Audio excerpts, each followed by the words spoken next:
स्वामी समर्थ. कुत्र्याला अन्न खाऊ घालण्याचे 8 फायदे मनुष्याने जाणून घेतले तर तो कधीही गरीब राहणार नाही. कुत्र्याला अन्न खाऊ घालण्याचे काय काय फळ मिळते हे भगवान शिवांनी सांगितले. एकेकाळी भगवान शिवांनी सांगितले की भगवान शिव कैलास पर्वतावर बसले होते. तेव्हा माता पार्वतीने भगवान शिवांना विचारले, स्वामी, मला हे जाणून घ्यायचे आहे की कुत्र्याला अन्न खायला दिल्याने माणसाला काय फळ मिळते.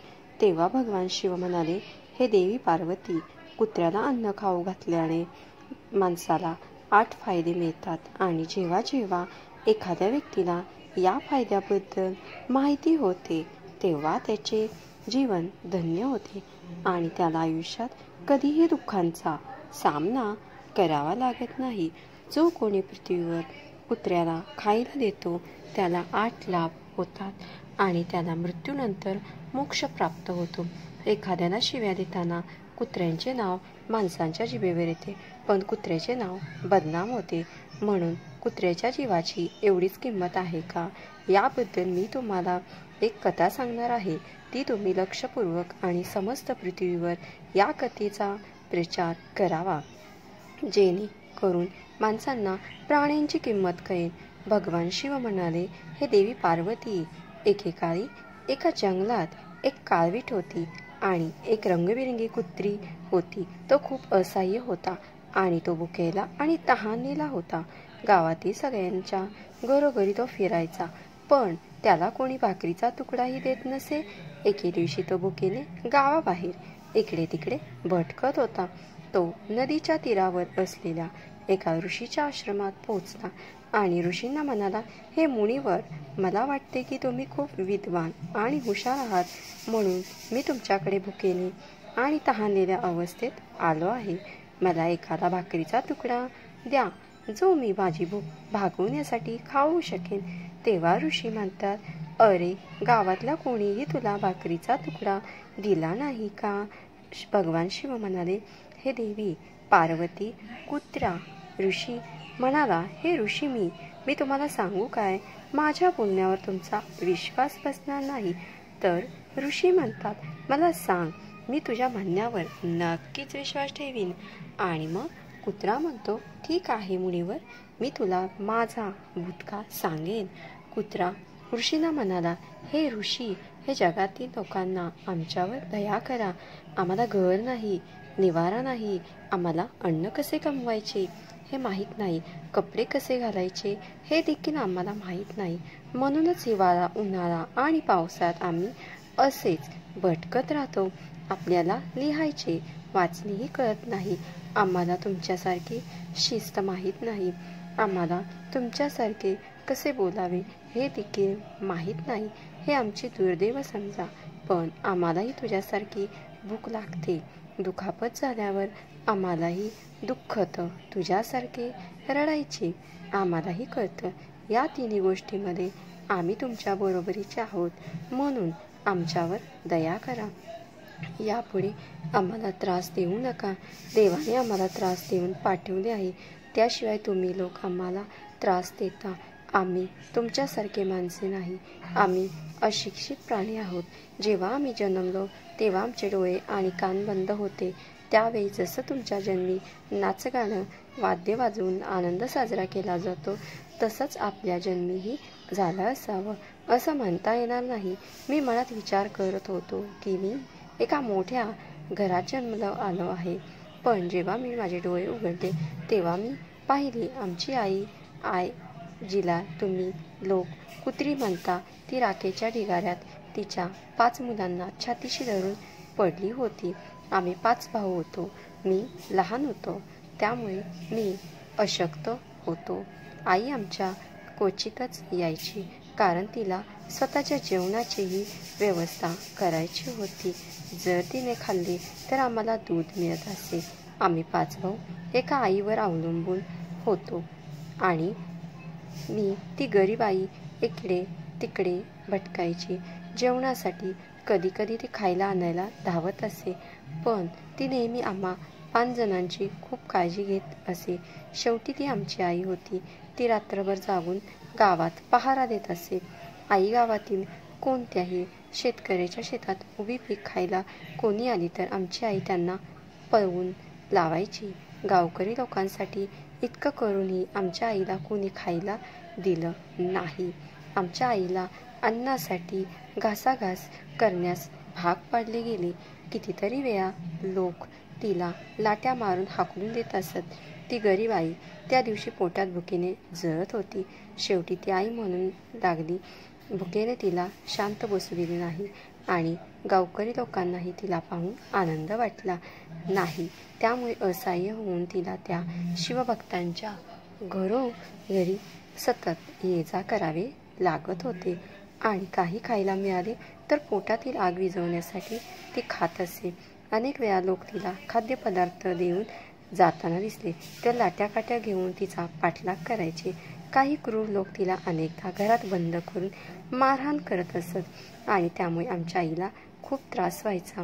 तेव्हा कुत्रा ऋषींना म्हणतो, हे मुनिवर, आमच्या आईने काय नुकसान केले? तिने फक्त पोटासाठी अन्न चोरले.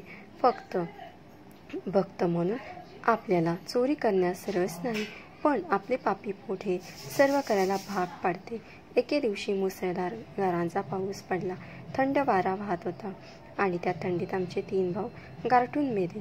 त्या दिवशी आमची आई खूप रडली, पण माणसांना आमची वेदना समजली नाही. मग कुत्रा म्हणतो, हे मुनिवर, आता फक्त आम्ही दोघीच उरले होतो. आमची आई आम्हा दोघांची चांगली काळजी घेऊ लागली होती. मग एके दिवशी त्याच गावात एका साहेबाच्या घरी मेजवानी चालू होती आणि अनेक प्रकारची मिठाई तयार होत होती. त्या साहेबांच्या घरी अनेक पाहुणे आले होते. आई पुन्हा अन्न शोधत राहायची, पण लोक त्याला शिव्या देऊन पळवून लावायचे. नंतर त्यातील एखाद्या माणसाने तिला एखादी पोळी खायला दिली असती तर त्याचे काय बिघडले असते? त्या साहेबांच्या अंगणात जेवायला सुरुवात झाली आणि जेवण देणारी व्यक्ती काही कामासाठी आत गेल्यावर माझी आई त्यांना खाण्यासाठी काही मिळेल का असे ती विचारू लागली.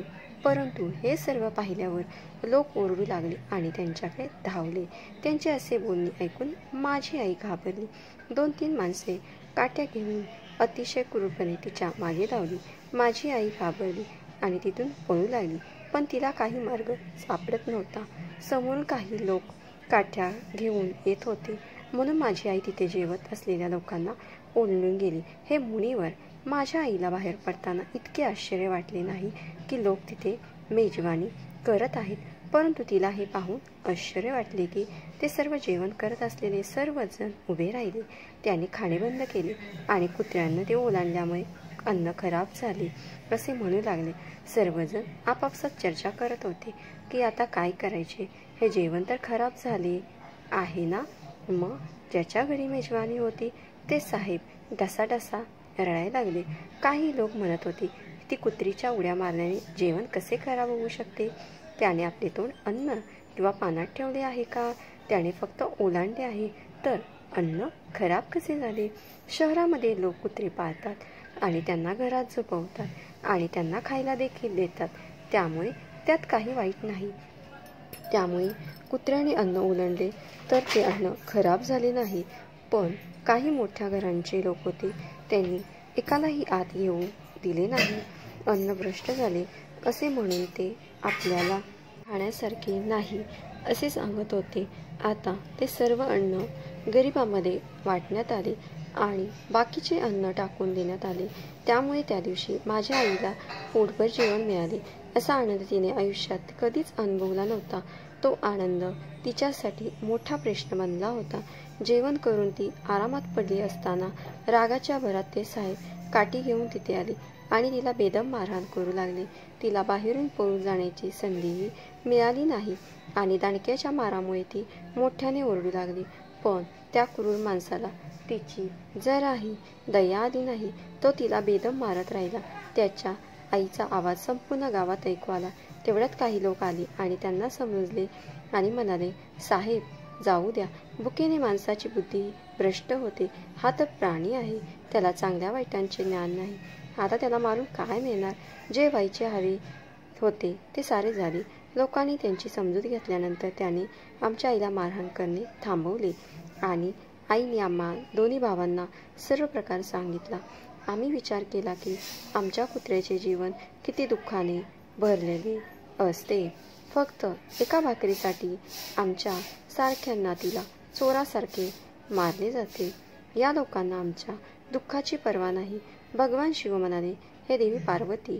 त्यानंतर कुत्रा म्हणाला, हे मुनिवर. एके दिवशी एक ब्राह्मण आला आणि त्याच गावाबाहेर राहिला. त्याने आपल्या जेवणासाठी एक चूल बनवली आणि त्यावर डाळी शिजवण्यासाठी ठेवल्या. पीठ मळून ठेवले गेले. ते पीठ बाजूला ठेवल्यावर तो जवळच्या विहिरीवर पाणी आणायला गेला. इकडे तिकडे फिरत फिरत माझी आई तिथे पोचली. तेव्हा तिने मळलेले पीठ पाहून तिला वाटू लागले की या पिठाचा मालक इथे नाहीये. असा विचार करून तिने ते पीठ खाऊ लागली. दुसरीकडे विहिरीजवळ एक कुत्री आपले पीठ खात असल्याचे ब्राह्मणाने पाहिले.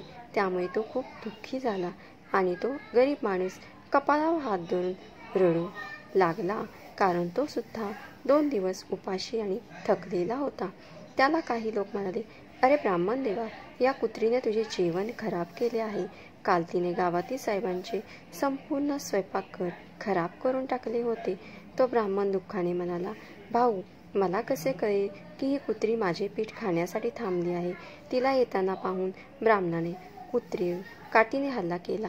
आईला ते पीठ नीट खाऊ देत नव्हते, पण त्याहीपेक्षा तिच्यावर मारहाण करण्यात आली. माझी आई अनेक महिने लंगडत फिरत राहिली. मग माणूस किती स्वार्थी असतो ना, हे मला त्या दिवशी समजले. आपण त्यांच्यासाठी कोणतेही कितीही काम केले तरी तो आपल्याला समजत नाही. तो कुत्रा पुढे म्हणतो, हे ऋषी, आपल्यात हीच कमतरता आहे ज्यांच्यामुळे आपल्याला वेदना होतात. त्यात तो शूद्र लोकांच्या अधीन राहायचा आहे. जो आपल्याला प्रेमाने खाऊ घालतो त्यांच्यासाठी आपण किती उपयुक्त आहोत हे त्यांना माहीत नाही. हे केवळ त्यांच्या घराचे संरक्षण करत नाही, तर इतर अनेक फायदे देखील आहेत ज्यांची मानवांना माहिती नाही. भगवान शिव म्हणाले, हे देवी पार्वती, आज मी तुम्हाला सांगणार आहे की मनुष्याने कुत्र्यांना अन्न खाऊ घातले तर याचे फायदे अनेक आहेत. तसेच कुत्र्याला अन्न कसे खायला द्यावे माणसाला माहीत नाही की जेव्हा घरी भाकरी पोळी बनते तेव्हा पहिली पोळी ही गाईची असते आणि शेवटची पोळी कुत्र्यांची असते. भगवान शिव म्हणाले, हे देवी पार्वती, आपण असा कायदा केला होता, पण देवाने बनवलेला नियम विसरून माणूस पुढची आणि मागची पोळी स्वतः खातो. याचा कुत्र्याच्या जीवनावर विपरीत परिणाम होतो. त्याला हे माहीत नाही की कुत्र्याला पोळी अन्न खायला दिल्याने माणसाच्या जीवनातील ग्रहांचे वाईट परिणामही दूर होऊ लागतात. भगवान शिव म्हणाले, हे देवी पार्वती, कुत्र्याला पोळी भाकरी खाऊ घालण्याचा पहिला फायदा आहे तर जेव्हा शनिग्रह वाईट नजर टाकतो तेव्हा प्रत्येक मनुष्याचा नाश होतो. माणसाची महादशा सुरू झाली की केलेली कामे आपोआप बिघडू लागतात आणि ते व्यक्ती आर्थिक संकटाला बळी पडते. अशा परिस्थितीत जर त्या व्यक्तीला कुत्र्याला पोळी भाकरी खाऊ घातली तर त्यामुळे त्यांच्यावर शनीचा अशुभ प्रभाव खूप कमी होतो.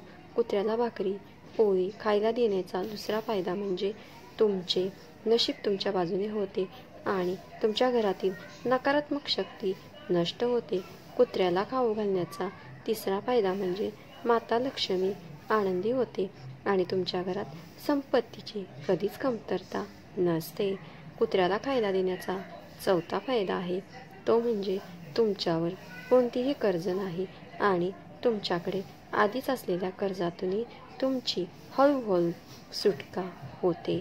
कुत्र्याला भाकरी खायला देण्याचा पाचवा फायदा म्हणजे सकाळ संध्याकाळ कुत्र्याला खायला दिल्याने तुमचा व्यवसाय चांगला राहतो. कुत्र्याला खायला देण्याचा सहावा फायदा म्हणजे तुमचे आयुष्य वाढते आणि अडकलेले पैसे परत मिळतात. कुत्र्याला खायला देण्याचे सातवा फायदा आहे की तुमचे आरोग्य नेहमीच चांगले राहते आणि मानसिकदृष्ट्या मजबूत राहते.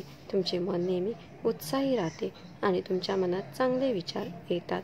कुत्र्याला खाऊ घालण्याचा आठवा फायदा आहे तो म्हणजे देव तुमच्यावर प्रसन्न राहतो, कारण देव सर्व प्राणीमात्रांची काळजी घेतो आणि जो सर्व प्राणीमात्रांवर दया करतो त्यांच्यावर देव नेहमी प्रसन्न असतो. देवांचे आशीर्वाद सदैव त्या कुटुंबावर राहतात. त्यामुळे कुत्र्याला अन्न खायला देताना मनापासून द्या. तर अशा प्रकारे भगवान शिव माता पार्वतीला कुत्र्यांना खाऊ घालण्याचे 8 फायदे सांगतात. जो कोणी कुत्र्याला अन्न खायला देतो तर त्याला हे 8 फायदे नक्कीच मिळतात. तुम्हालाही माहिती आवडली असेल तर आत्ताच आपल्या चॅनेलला लाईक करा, सबस्क्राईब करा आणि कमेंट बॉक्समध्ये श्री स्वामी समर्थ लिहायला विसरू नका. धन्यवाद.